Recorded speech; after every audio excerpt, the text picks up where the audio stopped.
అందరికీ నమస్కారం. నేను మీ మాచిరాజు రాజేష్. ఈరోజు ఈ వీడియోలో మనం తెలుసుకోబోయేటువంటి విషయం శాస్త్రీయ నృత్యాన్ని నేర్చుకోవడం వల్ల పిల్లలలో కలిగేటువంటి ప్రయోజనాలు ఏమిటి.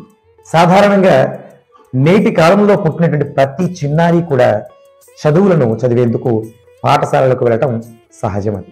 అంటే ఇప్పుడు మనం ఇస్తున్నటువంటి లౌకిక విద్య అంటే ఎల్కేజీ లేదా నర్సరీతో మొదలెట్టి వారు 10వ తరగతి వరకు నిర్బంధ విద్య, అలాగే దాని తర్వాత వాళ్ళు సెలెక్ట్ చేసుకున్నటువంటి సబ్జెక్ట్స్ని బేస్ చేసుకుని ఇంటర్మీడియట్ కానీ తర్వాత జరిగేటువంటి విద్య అంతా కూడా అది ఇన్ జనరల్ ప్రాసెస్. అది పుట్టినటువంటి ప్రతి బాబు పాప ఖచ్చితంగా చదవాల్సిన అవసరం సహజంగా జరుగుతుంది.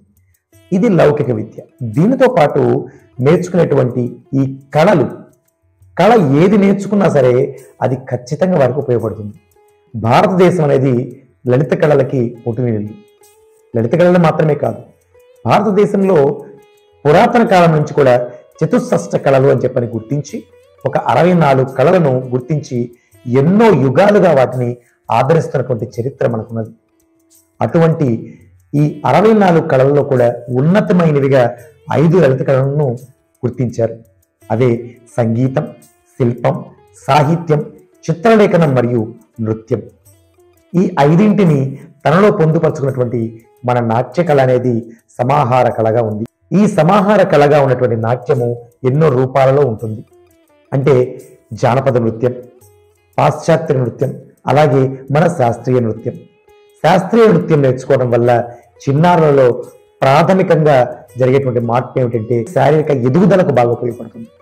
అంతేకాకుండా వారి యొక్క మానసిక పరిపక్వతకు కూడా ఉపయోగపడుతుంది. అంటే మనమంటాం మెంటల్ మెచ్యూరిటీ అని. ఆ మెంటల్ మెచ్యూరిటీకి అలాగే ఫిజికల్ స్ట్రెంగ్త్ అండ్ గ్రోత్కి చాలా ఉపయోగపడుతుంది.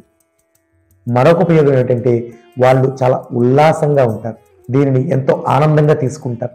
అలాగే వారి యొక్క ఇంటెలిజెన్స్ పెరుగుతుంది, బుద్ధి కుశలత అంటాం. అంటే శారీరకంగా మానసికంగా ఉల్లాసంగా ఉండటంతో పాటుగా వారి యొక్క బుద్ధి కుశలత పెరగడం అనేది మనం చాలా చక్కగా గమనించవచ్చు. అంతేకాకుండా మన సంస్కృతి సాంప్రదాయాలను వారికి జొప్పించటానికి, వారి మనసుల్లో తెలిసే విధంగా చేయడానికి చక్కని మార్గం కళ. అందున ముఖ్యంగా శాస్త్రీయ నృత్యం. అంతేకాకుండా కాన్సన్ట్రేషన్ పెరుగుతుంది వారిలో, ఏకాగ్రత, అలాగే మల్టీ టాస్కింగ్ స్కిల్స్ని పెరగటాన్ని మనం గమనించవచ్చు. ఒక నృత్యం చేసే చిన్నారి ఏకకాలంలో అనేక పనులు చేయాల్సి ఉంటుంది. తాళానికి అనుగుణంగా పాదాలను కదిలించాల్సి ఉంటుంది. ఏవైతే అర్థాలు ఉన్నాయో ఆ అర్థాలను చేతుల ముద్రల ద్వారా చూపించాల్సి ఉంటుంది.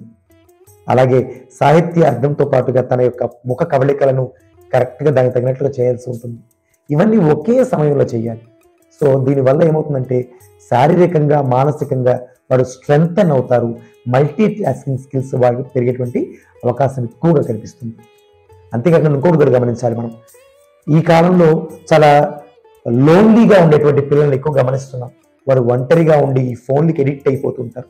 ఆ ఎడిక్ట్ అయ్యేటువంటి సందర్భాన్ని దాటి నలుగురు పిల్లలతో కలిసి ఆహ్లాదంగా మెలిగేటువంటి విధానం వారిలో అలవాటు అవుతుంది. అంతేకాకుండా మనము ఇప్పుడు ఉన్నటువంటి కాలంలో ఇదంతా ఒక ఎత్తు, కానీ the major point is stage fear. ఇప్పట్లో ఉన్నటువంటి చాలా మంది పిల్లలు నలుగురు ముందు రావడానికి ఆలోచిస్తూ ఉంటారు, లేదా భయపడుతూ ఉంటారు, టెన్షన్తో ఉంటారు. అటువంటిది లేకుండా స్టేజ్ ఫియర్ను పోగొట్టడానికి ఆర్ట్ ఫీల్డ్ చాలా చక్కగా ఉపయోగపడుతుంది. చిన్నారులలో ఒక్కసారి స్టేజ్ పెర్ఫార్మెన్స్ చేశాక ఒక 10 మంది వారి ముందుకు వచ్చి మీరు బాగా చేశారు, నాన్నను చాలా బాగా చేశామని అన్న వెంటనే తనలో తెలియని ఉత్సాహం పెరుగుతుంది. అటువంటిది వారి ఎదుగుదలకే కాకుండా ఈ ఉత్సాహము మరింత ముందుకి చక్కగా వెళ్ళడానికి ఉపయోగపడుతుంది. సాధారణ విద్యార్థులతో గమనిస్తే ఒక నాట్యం నేర్చుకున్న చిన్నారికి ఎన్నో ఉపయోగాలు ఉంటాయి. ఇవి నేను కొన్ని మాత్రమే చెప్పాను. ఇలాంటివి ఎన్నో ఉపయోగాలను మనం గమనించవచ్చు. అటువంటి నాట్యాన్ని చిన్నారులకు అందించేటువంటి ప్రయత్నం తల్లిదండ్రులు చేస్తారని ఆశిస్తున్నాను. ఇంకా నాట్యానికి సంబంధించిన మరిన్ని విషయాలను మీరు తెలుసుకునేందుకు మన రుద్ర ఛానల్ని సబ్స్క్రైబ్ చేయండి. నాట్యం నేర్చుకునేటప్పుడు చిన్నారులు చక్కగా నోటి స్పష్టత రావడం కోసం, మాట కోసం శ్లోకాలు నేర్చుకున్నట్లయితే ఇంకా అద్భుతంగా ఉంటుంది. ఈ లింక్ని క్లిక్ చేయడం ద్వారా మీరు శ్లోక సంగీతం సిరీస్ని పిల్లలకు అందించవచ్చు. అలాగే మరిన్ని వీడియోల కోసం మా రుద్ర ఛానల్ని సబ్స్క్రైబ్ చేయండి. చిన్నారులలో మరింత ఉన్నతమైన ఆలోచనలు రేకెత్తడానికి, అలాగే వారు దృఢంగా అవ్వడానికి చక్కని నాట్యాన్ని నేర్పిద్దాం. మరో వీడియోతో రేపు మళ్ళీ మీ ముందుంటాను. అంతవరకు సెలవు. నమస్కారం.